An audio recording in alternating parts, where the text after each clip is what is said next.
Muy buenas chicos, ¿qué tal? ¿Cómo estáis? Bienvenidos a otro vídeo más. Bueno, el día de hoy volvemos con una video reacción y lo hacemos reaccionando al último ejército de Sudamérica que nos queda por reaccionar. Es curioso porque he hecho un montón de video reacciones, hemos reaccionado prácticamente a todos los ejércitos habidos y por haber, pero ha habido uno de un país hermano como es Bolivia al que todavía no hemos reaccionado. Así que dicho esto, vamos a ver en qué estado se encuentran las Fuerzas Armadas, más concretamente el ejército boliviano, sobre todo teniendo en cuenta un poco el contexto geopolítico actual, que es muy intenso en Bolivia, de muchas compras militares, de muchos acercamientos a bloques y se está aumentando la tensión, los países se están rearmando. Hay un conflicto latente que es esta Guerra Fría 2.0 entre Estados Unidos y China. Y bueno, en este marco, pues los países de todo el mundo están aumentando sus arsenales. Vamos a ver el ejército boliviano, así que dicho esto, empecemos con el vídeo. Vídeo de Poder Militar Mundial, obviamente tendréis los enlaces a su canal en la descripción y en tarjetas, y también hay una buena noticia que el vídeo es de hace 2 meses, por tanto veremos información reciente, así que vamos allá. A lo largo de su historia, las Fuerzas Armadas de Bolivia se vieron envueltas en numerosos conflictos bélicos. Entre ellos, la Guerra del Pacífico contra Chile en 1879, lo que llevaría a la pérdida total del litoral boliviano. Esta guerra sin duda es clave en la idiosincrasia misma del país, así como también en la idiosincrasia misma de Chile. En Perú ha pasado un poquito más desapercibida, no desapercibida del todo, ni mucho menos, pero sí que ayudó a consolidar, ¿no?, lo que es hoy como país a Bolivia en su reclamo por la salida al mar. Sabéis que Bolivia antes de ese 1879 tenía salida al mar, pero la pierde en esa guerra frente a Chile, así como ciudades también bastante importantes como Antofagasta. Y a la vez también ayuda a conformar a Chile, ¿no?, porque es una guerra muy importante donde consigue aumentar su territorio. Y después tenemos esta guerra del Chaco contra Paraguay también. Y como también la Guerra del Chaco contra Paraguay en 1932, que culminaría con la sedición del 75% del territorio en disputa. En la actualidad, cuando se habla sobre las Fuerzas Armadas de Bolivia, se tiende a mencionar la poca capacidad y equipamiento de los mismos, quedando cada vez... A ver, por todos es sabido que las Fuerzas Armadas bolivianas pues están por detrás de lo que vendría siendo Perú y Chile, que son sus vecinos y sus principales adversarios, por así decirlo. De hecho, Bolivia mantiene el litigio territorial por la salida al mar. La ONU falló ya a favor de Chile, pero bueno, Bolivia lo sigue manteniendo. Entonces, bueno, sí que es cierto que comparado con sus vecinos, Bolivia tiene poco o nulo poder duro, poder de disuasión. más atrás frente a las capacidades militares que poseen sus vecinos de Chile y Perú. Es por ello que en este video hablaremos sobre las capacidades y deficiencias del ejército boliviano.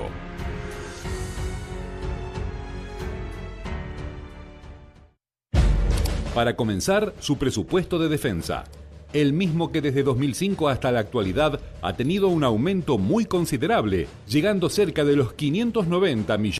Bueno, este es un presupuesto más bien bajo, ¿vale? A la altura de muchos países de Centroamérica, no tanto de Sudamérica. Estamos hablando de que Argentina más o menos maneja unos 3.000 millones de presupuesto y siendo un país que tiene unas deficiencias brutales. Después estamos hablando de Chile, que también más o menos anda por el entorno de los 3.000 millones.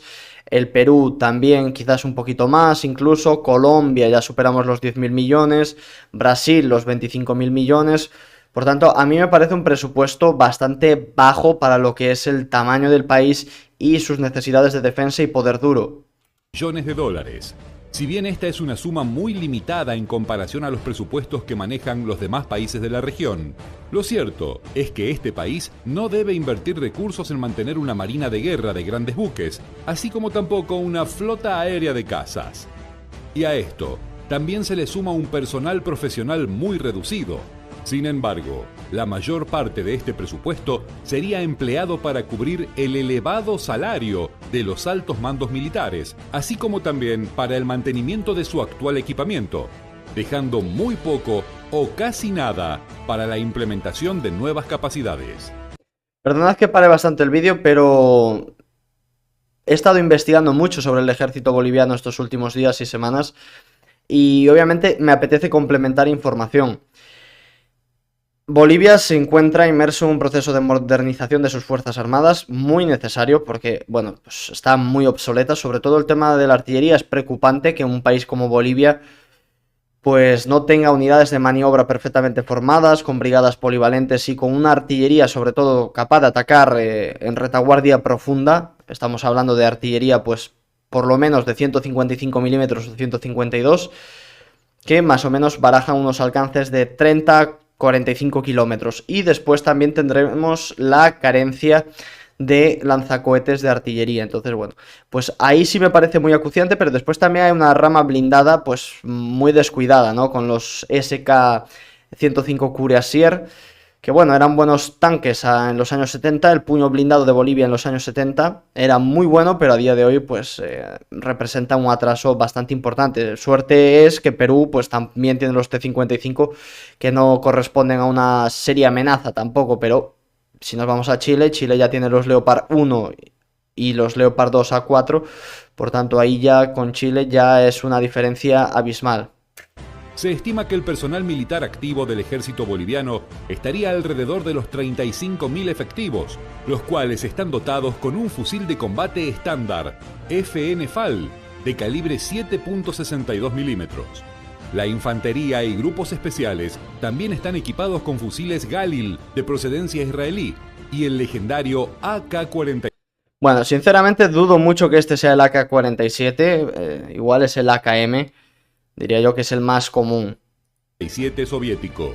Las unidades de francotiradores están equipadas con fusiles Mauser 86, Dragunov, SBB y algunas unidades del fusil antimaterial Jaguar de fabricación local. Las ametralladoras se componen por la M60 de calibre 7.62 milímetros, FN MAG de calibre 7.62 milímetros como ametralladora estándar de la infantería. Bueno, aquí vemos una FN MAG y una M60. La M60 podríamos decir así que tiene un rol más multipropósito, pero la FN MAG es una ametralladora ligera. Bueno, realmente son ametralladoras correctas, armamento bueno, en general sí que por detrás de Chile y quizás de Perú, pero que perfectamente se puede defender. A nivel general estoy hablando de la FAL, de la Galil. Es un armamento antiguo comparado con otros países, pero ya digo, tampoco el armamento individual es el que supone una diferencia crucial a la hora de enfrentar un combate. Ya digo, por ejemplo, en el tema de ametralladoras, hay ametralladoras más modernas. Y fusiles también, bueno, claro. Y ametralladoras pesadas Browning M2 de calibre 12.7 milímetros, que normalmente son montadas sobre vehículos blindados.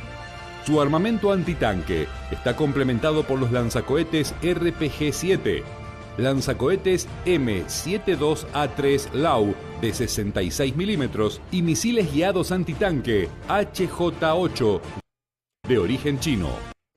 Bueno, aquí sinceramente hay un problema bastante grande.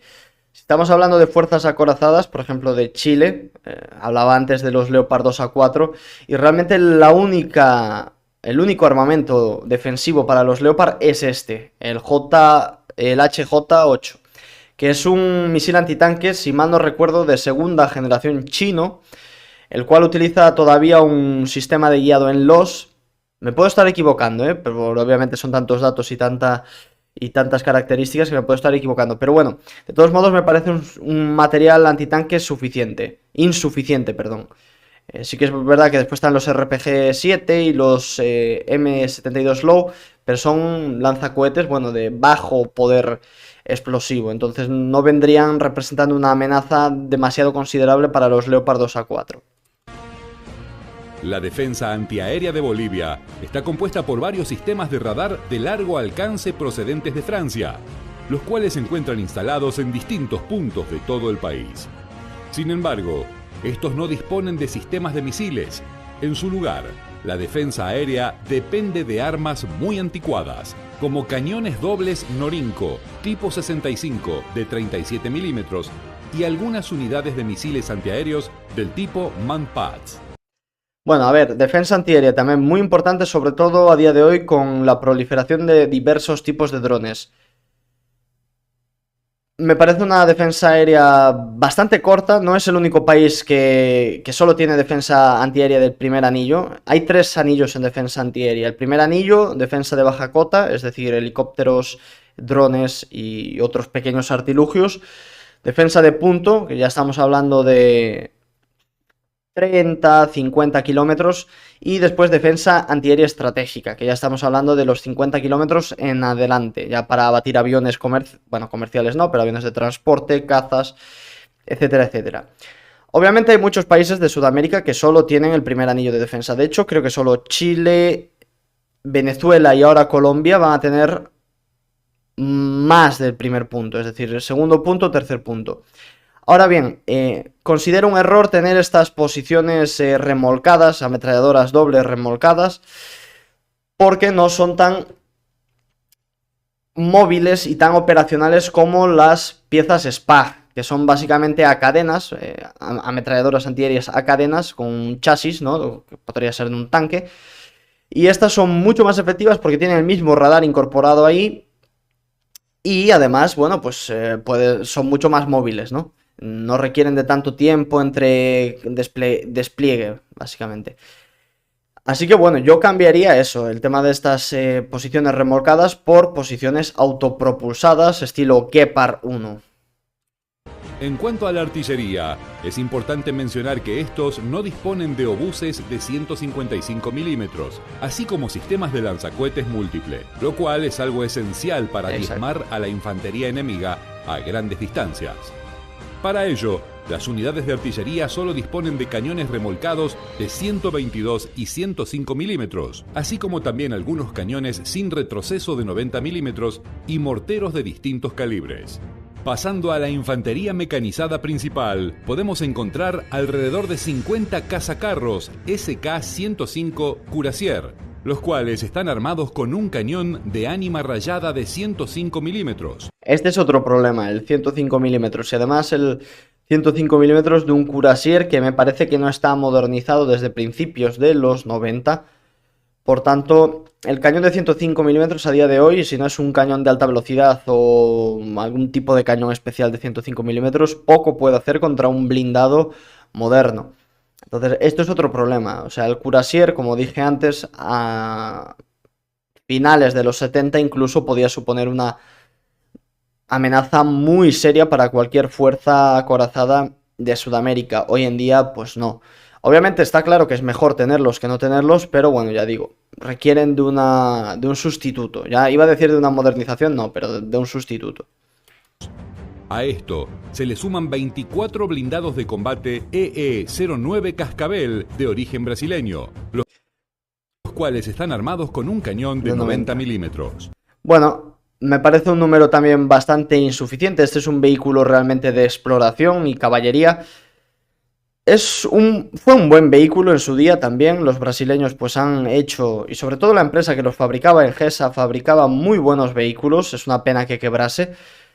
Pero bueno, me parece un número insuficiente. Es decir, al final la orgánica no la veo estructurada. O sea, no la veo estructurada. Veo 50 carros de combate SK Cuirassier, que me parecen, bueno, pues obviamente la punta de lanza, pero después tiene que venir acompañado de unos grupos y de unos batallones, pues de este tipo de blindados también, para hacer las labores de exploración, para hacer las labores de refuerzo. Y 24 me parece un número bastante insuficiente. Hoy en día también difícil conseguir estos blindados. Creo que Colombia también los tiene, pero también los quiere dar de baja.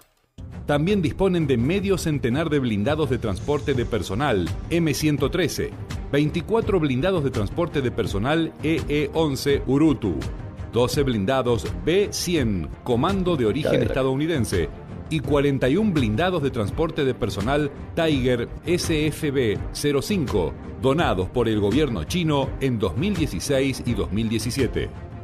Estos vehículos cuentan con una alta movilidad todoterreno y están armados con una ametralladora Norinco CS LM3 de calibre 12.7 milímetros. Este vehículo sería una especie de Humvee chino, por así decirlo. Esto también está pasando mucho. que de hecho he subido, creo que ya habréis visto un vídeo donde, bueno, pues hablaba de Bolivia, el BRICS, Rusia, China y todo esto, y está pasando mucho que China se está metiendo fuertemente en Bolivia también, ¿no? Algunas lanchas patrulleras, bueno, China se está metiendo en aquellos países que tenían influencia rusa y la está sustituyendo, o sea, se está convirtiendo realmente China en una amenaza para los intereses rusos en América. Porque claro, el armamento chino es de una calidad similar a la de Rusia, en algunos aspectos incluso mejor, en otros un poco peor, pero claro, un precio más bajo, y después hay este tipo de donaciones también, porque a China le interesa ganar influencia en estos países. Y bueno, China es un país que claramente ha apostado por Bolivia. ¿Por qué? Básicamente por el triángulo del litio. Al final, Chile, pues está claro que la influencia suya es occidental. Estados Unidos y Gran Bretaña lo tienen bien amarrado. Perú parece que también está dando el paso hacia Estados Unidos y que lo va a acabar dando definitivamente dentro de poco. Por tanto, ¿cuál es el recurso que le queda a China? Bolivia.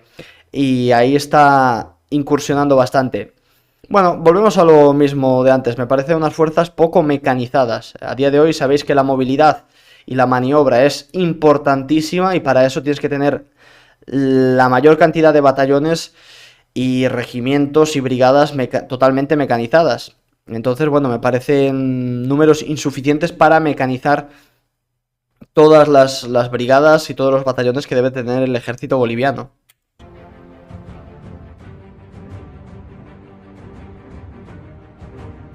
Armada Boliviana.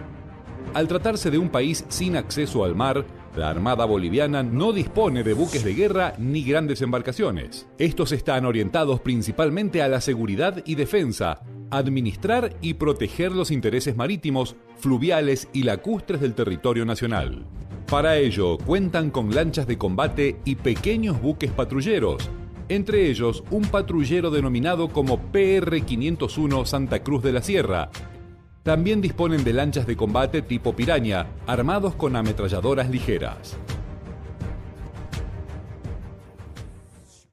Fuerza Aérea Boliviana. Bueno, en tema de la Armada tampoco me voy a explayar mucho porque creo que no merece la pena. Pero básicamente que la Armada está por un tema constitucional, ¿no? Porque como en la Constitución de Bolivia todavía sigue esa intención de volver a salir al mar, pues tienen la Armada para cuando ese momento llegue. Obviamente está claro que ningún país del mundo sin salida al mar necesita una armada propiamente dicha. Con algunas unidades ribereñas pues llega perfectamente, que al final es lo que vimos aquí. No deja de causar curiosidad, por así decirlo, ver un capitán de navío sin haber ningún navío como tal, o ver un teniente de fragata sin haber una fragata como tal, pero bueno, al final es, como digo, un tema constitucional, es una armada simbólica, aunque está compuesta por casi 5.000 efectivos, que me parece sobredimensionada también para las necesidades bolivianas, ya que, bueno, pues sí es cierto que Bolivia tiene algunas extensiones hídricas bastante considerables, como el lago Titicaca. También la zona de demarcación boliviana del lago Titicaca es la más pequeña de los dos, de Perú y de Bolivia, pues la boliviana sería la más pequeña. Después también estaba el lago Popó, que bueno, ese no sé si está seco, si ya se ha vuelto a llenar. Yo creo que sí que ya se puede navegar otra vez por allí, pero hace unos años secó. Y bueno, después también tiene bastantes ríos y bueno, pues extensiones hídricas y fluviales. Pero bueno, aún así me parece sobredimensionado el tamaño de la Armada boliviana. Desde la década del 70, la Fuerza Aérea Boliviana se complementaba con aviones de entrenamiento Lockheed T-33 con capacidad de combate, comprados a Canadá, un lote de alrededor de 20 unidades. Tras más de 40 años en servicio, las últimas unidades fueron desactivadas en 2017, siendo su único reemplazo 6 aviones de entrenamiento medio y ataque ligero K-8 Karakorum, De los cuales ya solo quedan 4 operativos, porque 2 pues, han sido dados de baja en accidente, uno este mismo año. Y bueno, ¿qué decir del Karakorum? Es un avión de Chengdu, desarrollado junto con Pakistán, a la vez que también desarrollaron el JF-17. Obviamente este es de entrenamiento tipo lift, de entrenamiento avanzado, podríamos decirlo así, con también un rol de ataque. Entonces, bueno, pues es un avión de unas capacidades no demasiado llamativas, por decirlo de alguna manera, pero que cumple su rol. El problema es que ha tenido, pues eso, fallos. Yo no sé si por el mantenimiento que le han dado en Bolivia, si por defectos de fabricación, pero bueno, ha tenido fallos que en este caso han costado la baja de 2 aviones y creo que los pilotos también, desgraciadamente, fueron dados de baja en el accidente. De fabricación chino-pakistaní, comprados a China en 2010 y ensamblados en Bolivia en 2011, de los cuales solo 4 unidades permanecen en servicio.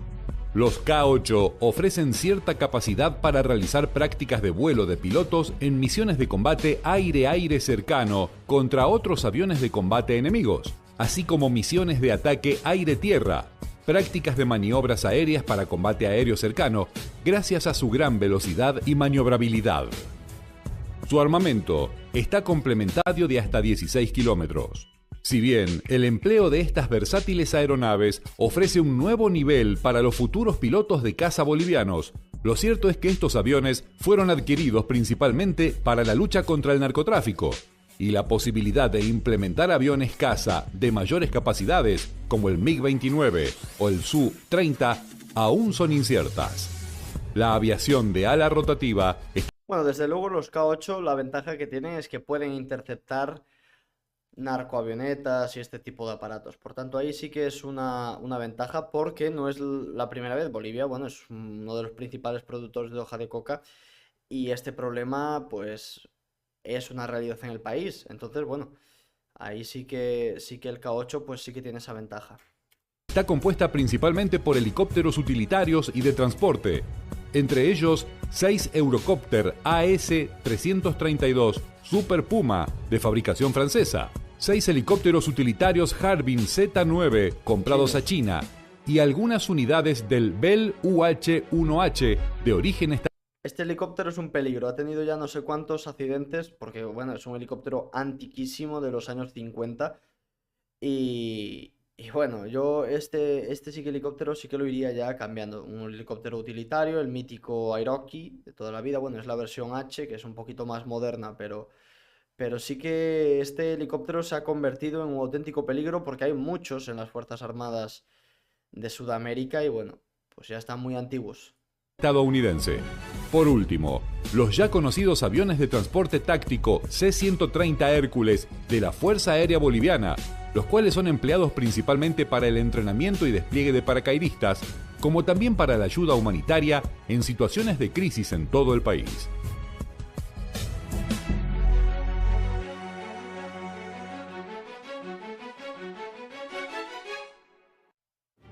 ¿Crees que el gobierno boliviano debe de considerar una pronta reestructuración del ejército? Y si así fuera, ¿cuáles crees que son las iniciativas que se debe tomar en pos de una pronta modernización de sus Fuerzas Armadas? Déjanos tu respuesta en los comentarios. Obviamente voy a dar mi respuesta y voy, digamos, a destacar los puntos que más creo que urgentemente necesitan mejorar. Para empezar, en el tema del ejército, yo empezaría por crear brigadas polivalentes y sobre todo mejorar la artillería. Es decir, al final hay equipos de artillería bastante baratos como son el BM-21 Grad o el RM-700 checo, que bueno, pues te ofrece unas capacidades, también radares contra batería y artillería de 155-152 milímetros. Incluso si se puede conseguir alguna artillería autopropulsada sería excelente para tener todas las capacidades. Pero todo eso integrados en una orgánica de brigadas polivalentes y siempre en los entrenamientos de armas conjuntas. En eso trabajaría, en la creación orgánica de brigadas polivalentes. Luego, pues podríamos hablar también de carros de combate nuevos o de segunda mano, obviamente, pero que vengan a sustituir el SK-105 Cuirassier por un tanque de 120 milímetros. Eso importante. Luego también en el ejército motorizaría gran parte de las fuerzas, si no todas, es decir, con vehículos, pues ya bien sean utilitarios, 4x4, o ya bien sea también con vehículos 8x8, 6x6, bueno, ese tipo de vehículos. Igual un poquito más baratos, el Bantac español incluso podría ser una buena opción, ya que no es de los más caros, pero en prestaciones sí que es de los mejores vehículos utilitarios militares que hay en el mundo, podríamos decirlo así. Después en la Fuerza Aérea, bueno, la Armada no haría gran cosa, la Armada, como dije, está, en mi opinión, sobredimensionada. Entonces, bueno, la armada tampoco la tocaría. Lo que sí que en la Fuerza Aérea, pues yo cambiaría el K8, Caracol 1. Es una pena que se haya utilizado tan poco y que ya haya habido dos accidentes, ya se haya perdido un tercio de la flota total. A mí 6 me parece una cantidad muy baja. Sí es cierto que para las labores de seguridad interna está bien, pero si queremos una disuasión, pues no es suficiente 6. Así que yo apostaría en este caso, ya que Bolivia está en el entorno del BRICS, o queriendo entrar en el entorno del BRICS, por el Yakolev Yak 130. Incluso presionaría un poco a Rusia para que me hiciera un buen precio y una buena financiación. Por lo menos, yo diría de adquirir unos 8 de estos. Si se trata de un intento de disuasión, mínimo 8. De ahí para arriba. Lo ideal serían unos 12 por tema de dimensiones del país, pero bueno, complementados con esos 4 K8 que quedan, sería excelente. Y después, bueno, a nivel transporte, los C-130 están bien, el parque de helicópteros también está bien, también, pero esto ya lo dejaría para el final. En el ejército, pues cambiaré lo que viene siendo el armamento de mano, que hoy en día hay más moderno. Bueno, en general, como digo, falta bastante inversión en las Fuerzas Armadas bolivianas. Creo que se está empezando a soliviantar este problema. Con las últimas noticias parece que Bolivia sí que quiere dar un paso en esa modernización. A nivel profesional no me cabe ninguna duda de los soldados bolivianos, pero eso, necesitan más apoyo por parte de, bueno, pues de sus gobiernos, sobre todo apoyo económico y también la compra de nuevos medios, una modernización bastante profunda. Chicos, hasta aquí el vídeo de hoy, espero que os haya gustado. Si es así, por favor, no olvidéis dejar vuestro like, suscribiros y como siempre, un saludazo a todos máquinas y nos vemos en la próxima. Adiós.